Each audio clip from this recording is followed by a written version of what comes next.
प्रिय व्यूअर्स, यह प्रभात exam YouTube channel का फोकस सीरीज 2022 प्रोग्राम है। इस प्रोग्राम के अंतर्गत हम प्रत्येक दिन आईएएस व पीसीएस की परीक्षाओं में पूछे गए 10 प्रश्नों का संपूर्ण विश्लेषणात्मक संकलन लेकर प्रस्तुत होंगे। हमें विश्वास है कि फोकस सीरीज 2022 का यह प्रोग्राम आपकी तैयारी को फोकस्ड करने में महत्वपूर्ण भूमिका निभाएगा तथा आपकी सफलता को भी सुनिश्चित करेगा। धन्यवाद। तो दोस्तों, जैसा कि आप सभी जानते हैं कि यूपीएससी सिविल सेवा की जो परीक्षा है वो मुख्य रूप से हाल फिलहाल में चल रही है।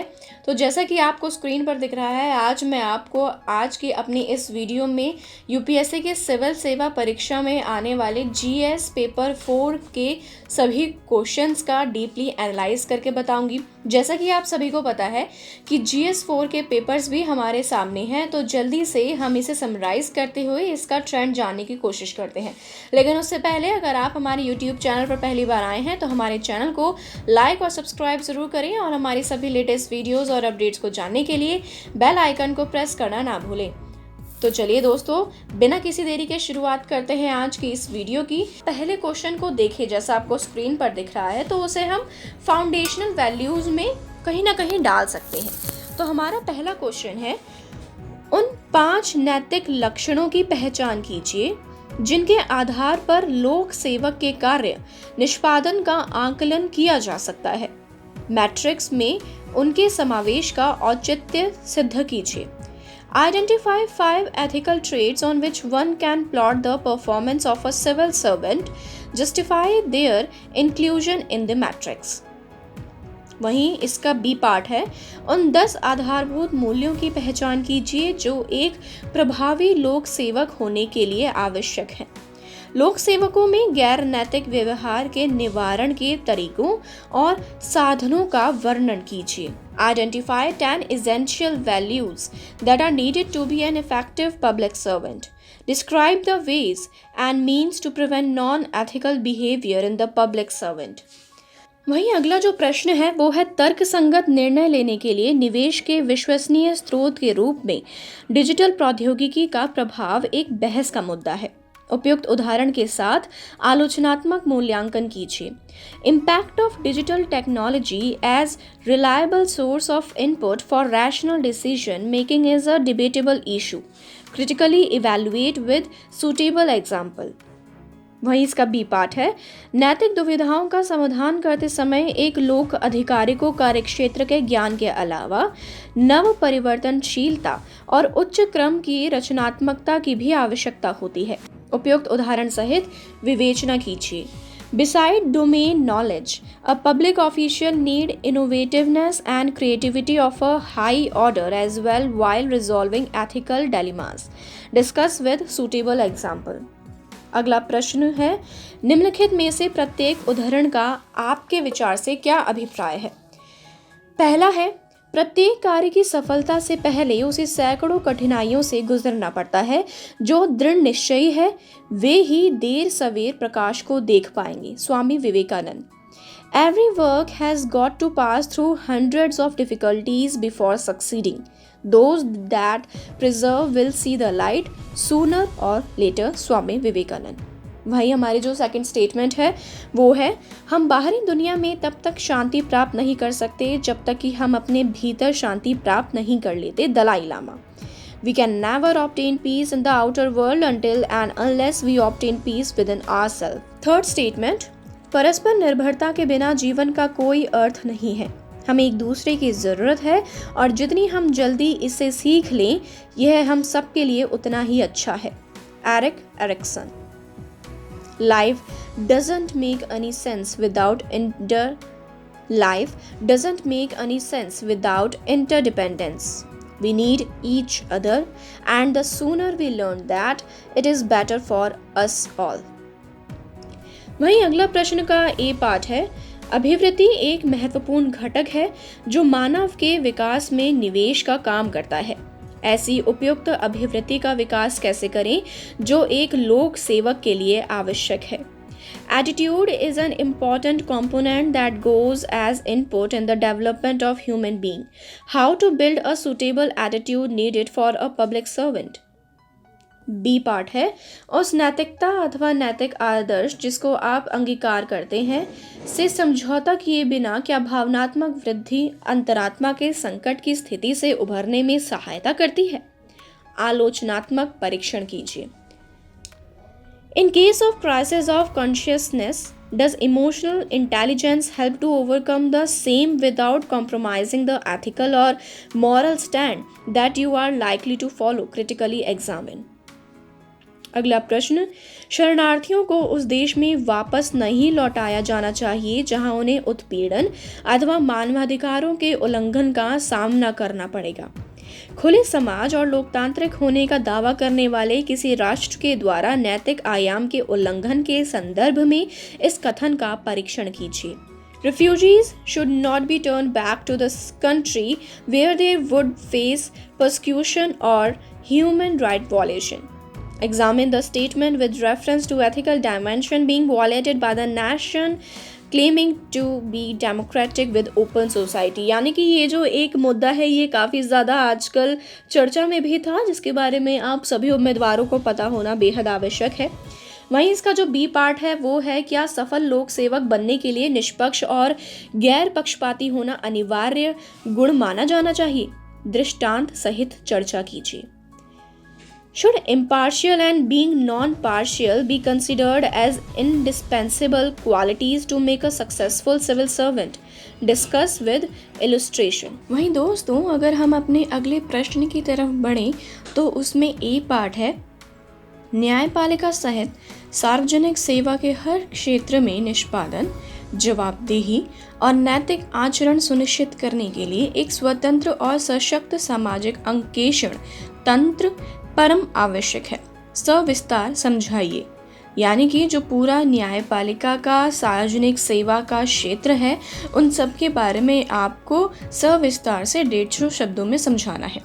An independent and empowered social audit mechanism is an absolute must in every sphere of public service, including judiciary, to ensure performance, accountability and ethical conduct. Elaborate. वहीं इसका जो बी पार्ट है दोस्तों, उसमें सत्यनिष्ठा ऐसा मूल्य है जो मनुष्य को सशक्त बनाता है। उपयुक्त दृष्टांत सहित औचित्य सिद्ध कीजिए।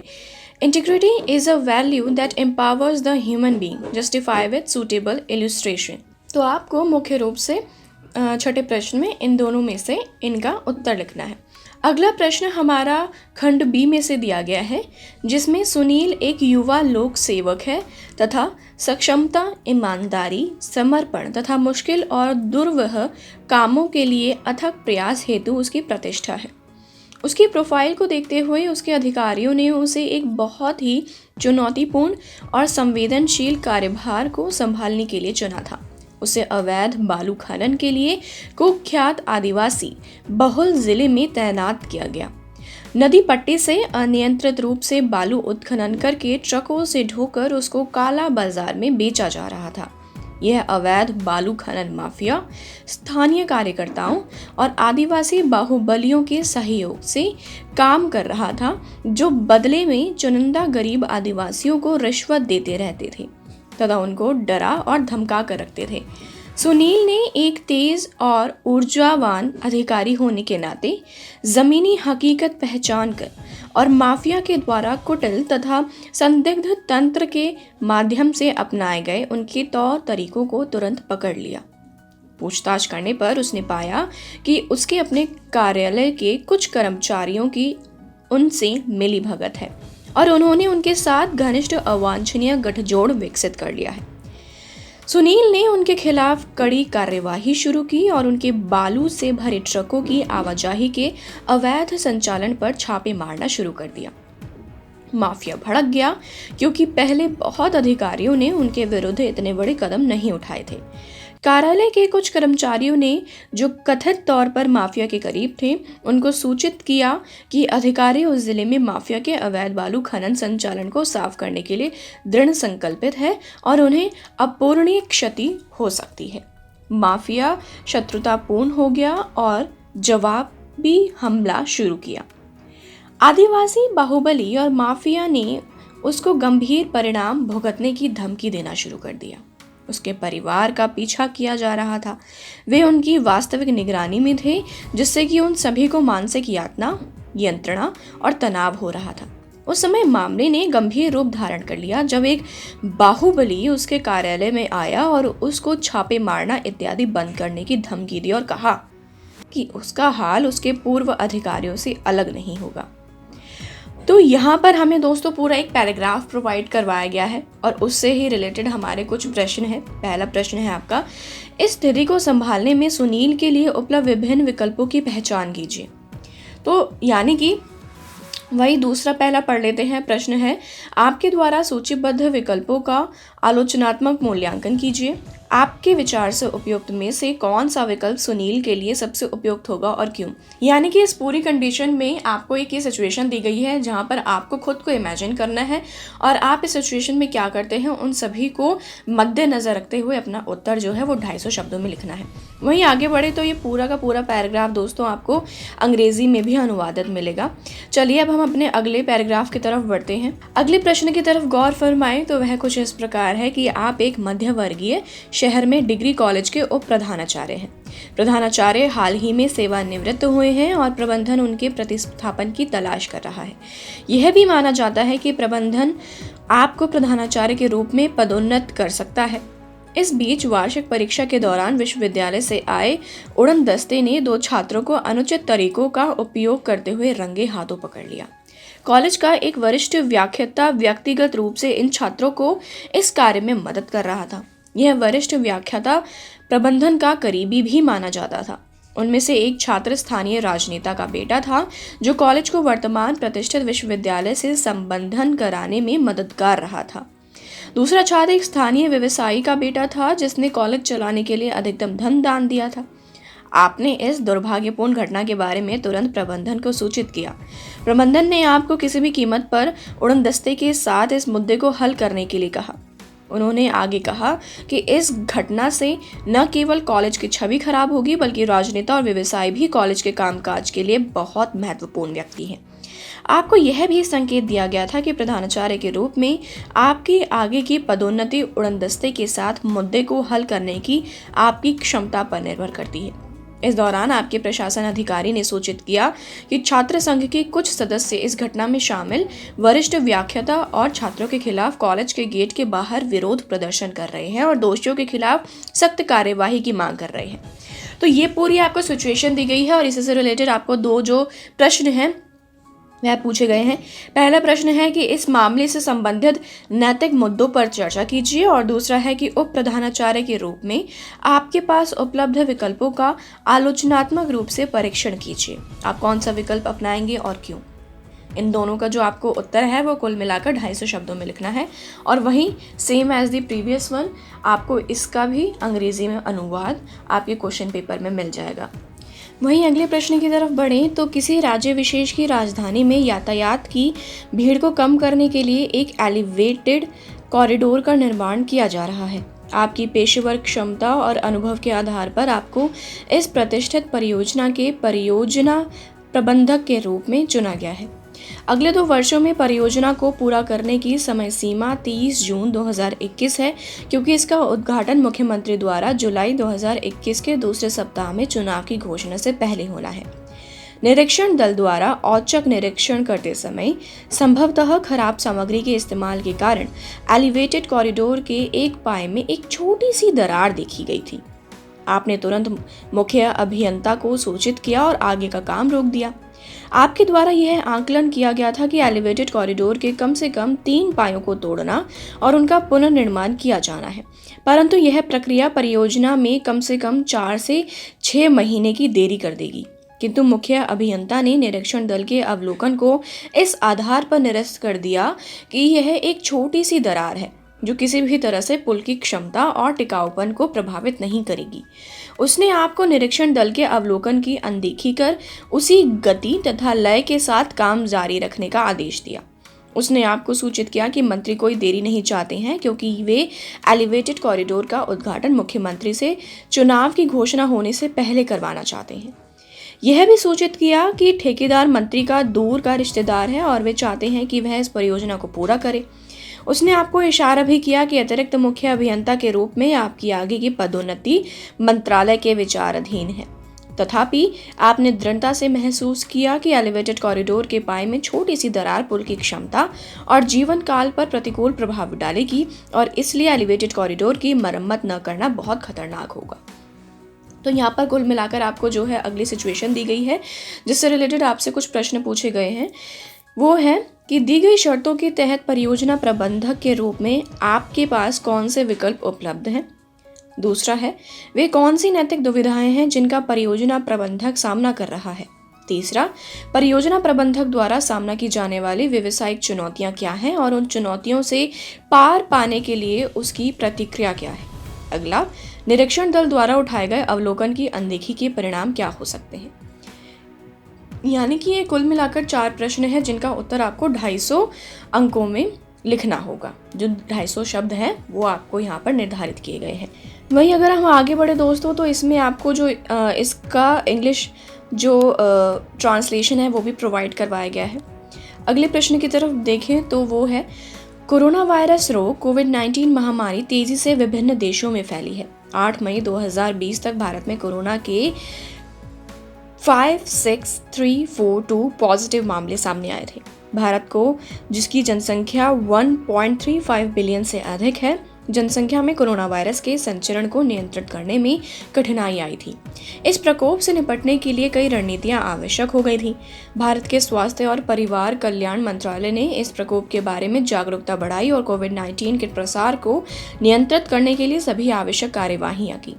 भारत सरकार ने वायरस के संचारण को कम करने के लिए पूरे देश में 55 दिनों का लॉकडाउन लगा दिया। स्कूल और कॉलेज में शिक्षण, सीखना, मूल्यांकन और प्रमाणीकरण के वैकल्पिक तरीके सामने आए। इन दिनों ऑनलाइन मोड लोकप्रिय हो गया। भारत इस तरह के संकटपूर्ण अचानक हुए हमले के लिए तैयार नहीं था, क्योंकि मानव संसाधन, धन और ऐसी स्थिति में देखभाल करने के लिए बुनियादी ढांचे के रूप में अन्य सुविधाओं की कमी थी। इस बीमारी ने एक तरफ तो जाति, पंथ, धर्म की परवाह किए बिना किसी को नहीं बख्शा और दूसरी तरफ अमीर गरीब दोनों को ही नहीं छोड़ा। अस्पताल में बिस्तर, ऑक्सीजन सिलेंडर, एम्बुलेंस, अस्पताल कर्मचारी और शमशान की कमी सबसे महत्वपूर्ण पहलू है। आप ऐसे समय एक सार्वजनिक अस्पताल में अस्पताल प्रशासक हैं जब कोरोना वायरस ने बड़ी संख्या में लोगों पर हमला किया और अस्पताल में मरीजों का दिन रात आना जाना लगा रहता था। तो यहाँ पर आपको एक सिचुएशन दी गई है जिससे रिलेटेड 2 क्वेश्चंस आपसे पूछे गए हैं। पहला क्वेश्चन है, पूरी तरह से जानते हुए कि अत्यधिक संक्रामक रोग है और संसाधन तथा बुनियादी ढांचे सीमित है, अपने नैदानिक और गैर नैदानिक कर्मचारियों को रोगियों की देखभाल करने में लगाने के लिए आपके मानदंड और औचित्य क्या है। दूसरा है, यदि आपका निजी अस्पताल है तो क्या आपका औचित्य और निर्णय वैसा ही होते जैसा कि सार्वजनिक अस्पताल में है। तो दोस्तों, जैसा कि मैंने आपको बताया था कि जो कुछ भी करंट सिनेरियो में चल रहा होता है यूपीएससी के परीक्षा में, कहीं ना कहीं किसी न किसी रूप में वह आपसे ज़रूर पूछा जाता है, अवश्य पूछा जाता है। तो यही जो कोविड-19 महामारी है, जो एक पैंडेमिक सिचुएशन है, उससे रिलेटेड आपसे क्वेश्चन जो है आपके एग्जाम में पुट अप किया गया है। अगले प्रश्न की तरफ बढ़ें तो अगला प्रश्न है, भारत में स्थित एक प्रतिष्ठित खाद्य उत्पाद कंपनी ने अंतर्राष्ट्रीय बाजार के लिए एक खाद्य उत्पाद विकसित किया और आवश्यक अनुमोदन प्राप्त करने के बाद उसका निर्यात शुरू कर दिया। कंपनी ने इस उपलब्धि की घोषणा की और यह संकेत भी दिया कि जल्द ही यह उत्पाद घरेलू उपभोक्ताओं के लिए लगभग समान गुणवत्ता और स्वास्थ्य लाभ के साथ उपलब्ध कराया जाएगा। तदनुसार कंपनी ने अपने उत्पाद को घरेलू सक्षम प्राधिकारी द्वारा अनुमोदित कराया और उत्पाद को भारतीय बाजार में लॉन्च किया। कंपनी ने समय के साथ बाजार में अपनी हिस्सेदारी को बढ़ाया और घरेलू तथा अंतर्राष्ट्रीय स्तर पर पर्याप्त लाभ अर्जित किया। हालांकि निरीक्षण दल द्वारा किए गए यादृच्छिक नमूनों के परीक्षण में पाया गया कि सक्षम प्राधिकारी से प्राप्त अनुमोदन से भिन्न उत्पाद को घरेलू स्तर पर बेचा जा रहा है। आगे की जांच में यह भी पता चला कि खाद्य कंपनी न केवल ऐसे उत्पादों को बेच रही थी जो देश के स्वास्थ्य मानकों को पूरा नहीं कर रहे थे, बल्कि अस्वीकृत निर्यात उत्पाद को भी घरेलू बाजार में बेच रही थी। इस प्रकरण ने खाद्य कंपनी की प्रतिष्ठा और लाभदायक पर प्रतिकूल प्रभाव डाला। तो इससे रिलेटेड जो हमारा पहला प्रश्न है वो है, घरेलू बाजार के लिए निर्धारित खाद्य मानकों का उल्लंघन करने और अस्वीकृत निर्यात उत्पादों को घरेलू बाजार में बेचने के लिए खाद्य कंपनी के खिलाफ सक्षम प्राधिकारी द्वारा आप क्या कार्यवाही की कल्पना करते हैं। दूसरा है, संकट को हल करने और अपनी खोई हुई प्रतिष्ठा को वापस लाने के लिए खाद्य कंपनी के पास क्या क्रियाविधि उपलब्ध है। तीसरा आ जाता है, मामले में निहित नैतिक दुविधा की जांच कीजिए। वहीं हमारा जो अगला प्रश्न कुछ इस प्रकार से है कि पवन पिछले 10 वर्षों से राज्य सरकार में अधिकारी के पद पर कार्यरत है। नियमित स्थानांतरण के अंतर्गत उस दूसरे विभाग में तैनात किया गया। उसने अन्य 5 साथियों के साथ एक नए कार्यालय में कार्यभार ग्रहण किया। कार्यालय का प्रमुख एक वरिष्ठ अधिकारी था जो अपने कार्यालय की कार्यप्रणाली में निपुण था। सामान्य पूछताछ के दौरान पवन को पता चला कि वरिष्ठ अधिकारी का खुद का पारिवारिक जीवन अशांत होने के साथ साथ वह कठोर और असंवेदनशील छवि वाला है। शुरू में लगा कि सब ठीक चल रहा है, हालांकि कुछ समय बाद ही पवन ने महसूस किया कि उसका वरिष्ठ अधिकारी आमतौर पर उसको अपमानित करता था और कभी कभी अविवेकी था। बैठकों में पवन जो भी सुझाव देता था उन्हें सिरे से खारिज कर दिया जाता था और दूसरों की उपस्थिति में वरिष्ठ अधिकारी नाराजगी व्यक्त करते थे। यह वरिष्ठ अधिकारी के कामकाज की शैली का तरीका बन गया, जिसमें उसको गलत ढंग से दिखाया जाता, उसकी कमजोरियों को उजागर किया जाता और सार्वजनिक रूप से अपमानित किया जाता।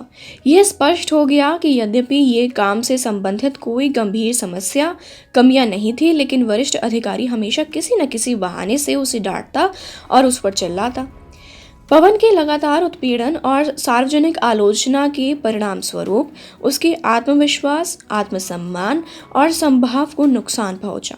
पवन ने महसूस किया कि वरिष्ठ अधिकारी के साथ उसके संबंध और अधिक विषाक्त होते जा रहे हैं तथा वह निरंतर तनावग्रस्त, चिंतित एवं दबाव महसूस करने लगा है। उसका मन नकारात्मकता से भरा हुआ था और उसे मानसिक यातना, पीड़ा और व्यथा को झेलना पड़ रहा था। आखिरकार इसने उसके व्यक्तिगत और पारिवारिक जीवन को बुरी तरह से प्रभावित किया। घर पर भी वह अब उल्लसित, प्रसन्न और संतुष्ट नहीं रहता था, बल्कि बिना किसी कारण के वह अपनी पत्नी और परिवार के अन्य सदस्यों के साथ अपना आपा खो देता था। पारिवारिक वातावरण अब सुखद और अनुकूल नहीं रह गया था। उसकी पत्नी, जो हमेशा उसका साथ देती थी, वह भी नकारात्मकता और शत्रुतापूर्ण व्यवहार का शिकार हो गई थी। कार्यालय में उसके अपमान और उत्पीड़न के कारण उसके जीवन में आराम और खुशी लगभग गायब हो गई थी। इस प्रकार उसने उसके शारीरिक और मानसिक स्वास्थ्य को नुकसान पहुंचाया। तो यहाँ पर दोस्तों आपको एक सिचुएशन दी गई है और इससे रिलेटेड आपसे क्वेश्चन पुटअप किए गए हैं। मैं आपको एक चीज़ बता दूँ, मैं ये जो आपके लिए एक वीडियो की सीरीज़ लाई हूँ, इनमें मैं आपको वो प्रश्न से अवगत करवाती हूँ, उन प्रश्नों से रूबरू करवाती हूँ जो इस वर्ष यूपीएससी की सिविल सेवा परीक्षा में पूछे गए हैं। जो भी उम्मीदवार इस परीक्षा की तैयारी कर रहे हैं उन्हें एक आइडिया लग जाता है कि भाई किस प्रकार से प्रश्न आपसे एग्जाम में पूछे जाते हैं और उनके लिए आगे के लिए फॉर द फ्यूचर पर्सपेक्टिव बहुत ज़्यादा बेनिफिशियल साबित होते हैं। तो जैसा कि मैंने आपको ये जो सिचुएशन बताई, इससे रिलेटेड हमारा पहला प्रश्न है कि इस स्थिति से निपटने के लिए पवन के पास कौन से विकल्प उपलब्ध हैं। दूसरा है, कार्यालय और घर में शांति, प्रशांति और सौहार्दपूर्ण वातावरण लाने के लिए पवन को क्या दृष्टिकोण अपनाना चाहिए। अगला है, एक बाहरी व्यक्ति के रूप में वरिष्ठ अधिकारी तथा अधीनस्थ दोनों के लिए इस स्थिति से उबरने और कार्य निष्पादन, मानसिक तथा भावनात्मक स्वास्थ्य में सुधार के लिए आपके क्या सुझाव हैं। और वहीं उपयुक्त परिदृश्य में आप सरकारी कार्यालयों में विभिन्न स्तरों के अधिकारियों के लिए किस प्रकार के परीक्षण का सुझाव देंगे। तो कुल मिलाकर ये आपसे 4 जो प्रश्न हैं वो इस पैराग्राफ से रिलेटेड पूछे गए हैं और वहीं बाद में आपको इसका अंग्रेजी अनुवाद भी दिया गया है। यहाँ मैं आपको एक और चीज़ बता दूँ, अगर आप इसकी जो फुल PDF को डाउनलोड करना चाहते हैं तो आप हमारे टेलीग्राम चैनल को जो है फॉलो कर सकते हैं, जहाँ पर आपको दोस्तों इसका पूरी जो PDF है वो अवेलेबल हो जाएगी। तो यह थी हमारी आज की वीडियो। इसी के साथ अगर आप भी UPSC सिविल सेवा की तैयारी कर रहे हैं तो प्रभात प्रकाशन लेकर आए हैं आपके लिए कुछ चुनिंदा किताबें, जिन्हें आप डायरेक्टली डिस्क्रिप्शन बॉक्स में जाकर चेक कर सकते हैं और आप उन सभी किताबों को Amazon और Flipkart से खरीद सकते हैं। तो उम्मीद है आपसे फिर मुलाकात होगी प्रभात एग्जाम के YouTube चैनल पर। तब तक के लिए नमस्कार।